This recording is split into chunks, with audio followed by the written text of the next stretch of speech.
congratulations on a great start to the season. You must be pleased with all these pattern successes. Well, it's been a good start, I have to say, and yeah, let's hope it continues. Let's talk a bit about Lady of Dubai, if we may, because that was a really taking success first up at Goodwood. It was very good. I was very pleased with that. We don't really know what the form of the race is or what she beat, but she could have done it in a better, more pleasing fashion visually and a good time too. And that was her first run of the campaign. Has she come on since? We hope so. There hasn't been a lot of time in between races to do any strenuous work with her, but she seems very well. She looks very well. She's happy. She's in a good place. So we're happy to let her take a chance. And stamina-wise, that shouldn't be a concern for the Oaks? I don't think so, no, because there's plenty of mile-and-a-half horses in the female side of the pedigree, and Dubawi, who's an exceptional sire, tends to go with the female side. He does. And how do you sort of assess this year's race? It looks quite open. It looks very, very open. I was very impressed with the filly of Michael Stout that won at Newbury. You always have to respect the O'Brien troops, of which there'll be plenty. There's a classic winning filly in the 1,000 Guinness winner, Legatissimo, in the race, and the two Gosden fillies have won their trials very well. So it's a very open race, and you could name any of 8 or 10 horses to win the race. Does that keep the pressure off you a little bit? Do you feel you're a bit under the radar, maybe? No, the pressure's still there because we'd like to win, and we're trying to do our utmost to try and win. But you know, you have to be realistic, and then we won't know where she stacks up until the race is run. We don't know how she compares with her opposition. And temperament-wise, she's going to be okay with the fanfare and the funfare of Epsom? Yeah, she's got a wonderful temperament. She's very, very, very professional, and she's very agile, so she should cope with Epsom. And she coped with the undulations of Goodwood very well. I know Epsom is different, but it's still an undulating track, and she'll have no problem with that.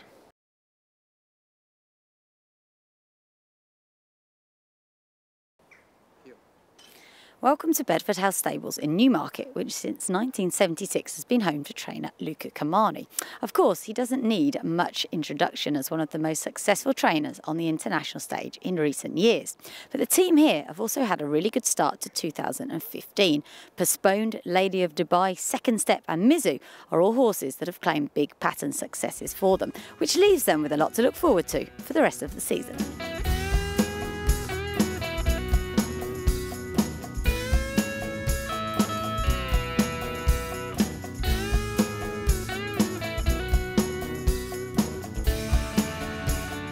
Postponed. I'm a huge fan of this horse. I thought it was a great run in Ireland. What did you make of it? I thought it was very good, considering that the ground was on the softer side than what he prefers. He likes really fast ground, and a 1.25 miles is a little bit short for him.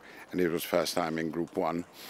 In a Group 1 race, and making the running is not what he particularly prefers, but we had no choice because there were no front runners in the race, and there would have been no pace whatsoever, so we had to go out in front and try and make it a decent pace, and he ran very well, so we're very much looking forward to running him in the Hardwick next.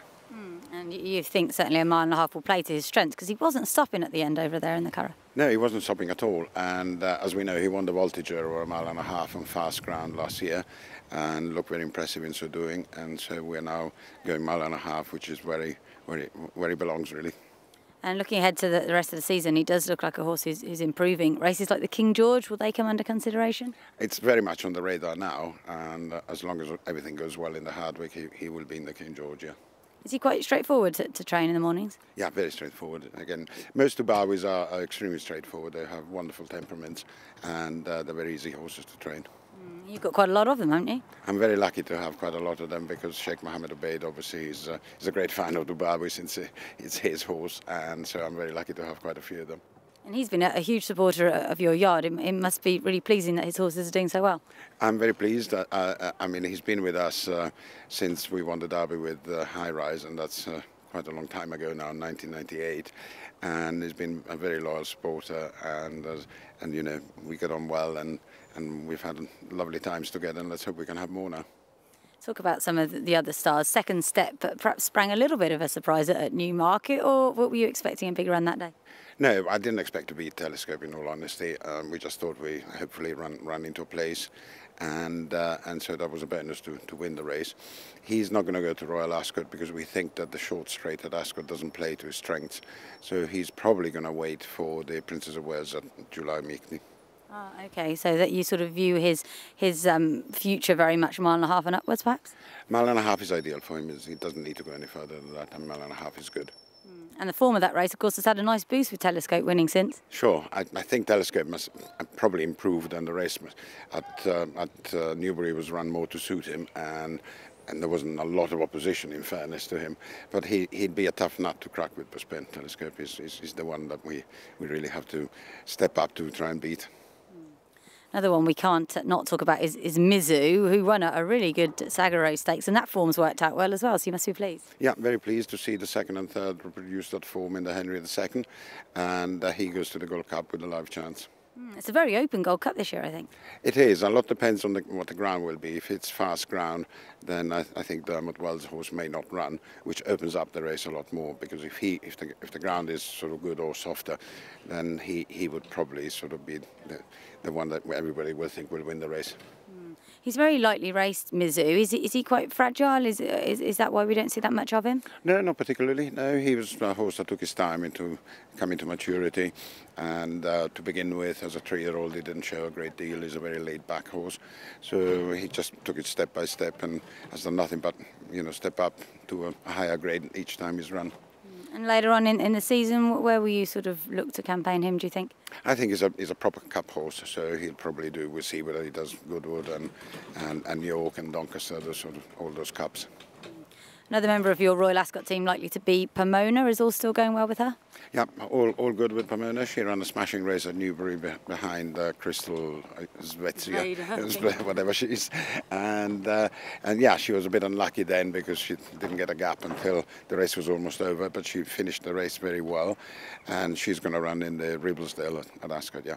It seems to me that the way to win a Ribblesdale is to skip the Oaks. Is that something you think as well? I think so, especially this year, as there's less than 2 weeks in between, so it'd be a big ask to do both.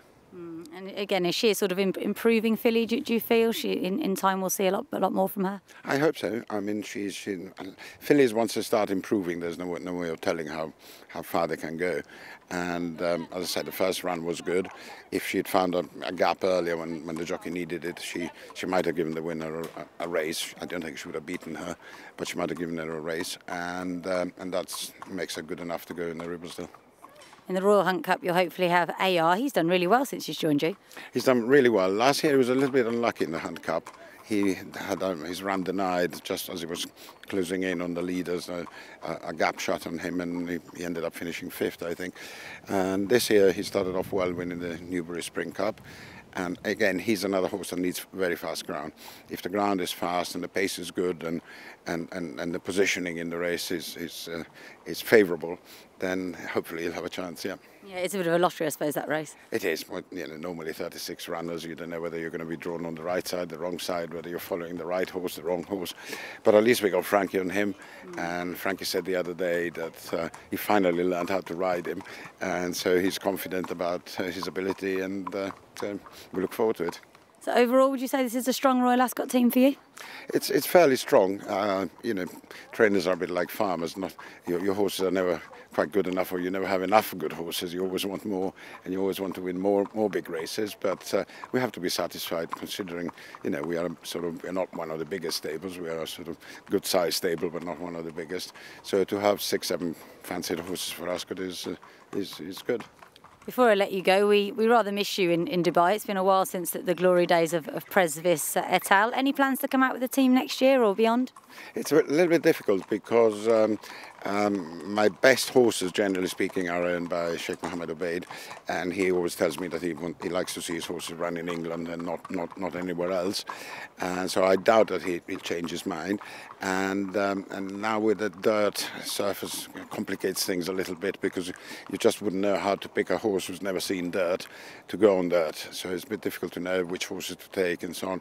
But if we have the right horses, we'll certainly be there again, because we love the place and we We love breaking up our horrible English winter with a bit of sunshine. You need another Presvis, another progressive handicapper. That's right. It'd be nice to get another one. Yeah.